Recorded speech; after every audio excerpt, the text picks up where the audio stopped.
Good morning, Facebook. Good morning, YouTube. It is day 85 of Fear Not. We're going to talk today about the importance of rest.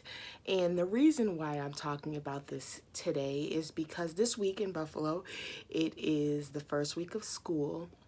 And yesterday I came home and I was just exhausted. I work in a school, so it was also my first kind of work week in a while with new things going on at work.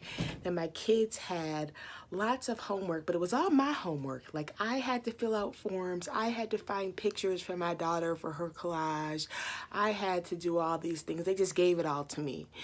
And I felt overwhelmed, I felt tired, and I felt in a bad mood. Like I felt like I was going to tell somebody off. I did not though, because I decided to be obedient to this idea of rest. And I came into my room and I said, nobody bother me. And I laid down for maybe 45 minutes, an hour, I don't know. And that's a luxury that I know that maybe everybody doesn't have. My kids are a little bit older, so they can kind of do things on their own. But I got a little bit of rest. I was able to come back out. We had dinner. I filled out some of the paperwork, not all of it. I did not force myself to fill out all of it. But there was an importance to that, because if I did not take that minute, if I did not take that time to get that rest, I would have been mean and nasty to my kids and to myself. So rest is so important. Rest is important, important, in fact, that God rested. He rested on the seventh day. If God rested on the seventh day, don't you think we need to rest too? And some of ourselves, we push ourselves and push ourselves and push ourselves. We want to get things done. We need to get things done. But what I want to remind you of is that we want to get things done. We need to get things done.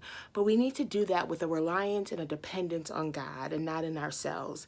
And we need to know when and how to rest ourselves. The Bible talks about rest in Matthew 11 and 28. Matthew 11:28 says, "Come to me, all who labor and are heavy laden, and I will give you rest. Take my yoke upon you and learn from me. For I am gentle and I'm lowly in heart, and you will find rest for your soul. For my yoke is easy and my burden is light." A yoke back in the olden day is a mechanism where they used to join two animals together, like hooked it around their necks to join them together. So in this text, what yoke means is to join together with me, to combine yourself with me. And when you do that, your burden becomes lighter. Hebrews 4 also talks about rest. Hebrews 4 and 1 says, "Let us therefore fear lest a promise being left upon us entering his rest." I think I said that wrong. Let me put on my glasses. I can't see. Let us therefore fear lest a promise being left us entering his rest, any of you should seem to come short of it. For those of us the gospel preached, as he said, but the word preached did not profit them, not being mixed with faith in them that heard it. The word did not profit them, not being mixed with faith. So you can listen to this and you can go to church and you can read your Bible and you can read about rest and you can read about renewing your soul and you can know these things. But unless you believe it, it's no profit to you. You're wasting your time. You have to believe that God will allow you to rest. You have to believe that when you rest, that the things will still get done. You have to believe that God can work through people and work through circumstances to accomplish all the things that you have to do in your life. You can come to him, join together with him. His burden is easy. His burden is light.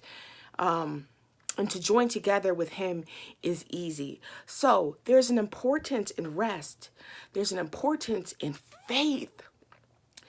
Without faith, it's impossible to please God. For he who comes to God must believe that he is, and he's a rewarder of those who diligently seek him. So as you enter your day today, if you're feeling overwhelmed, if you're feeling tired, allow yourself that time to rest your body. But faith allows us to rest our minds.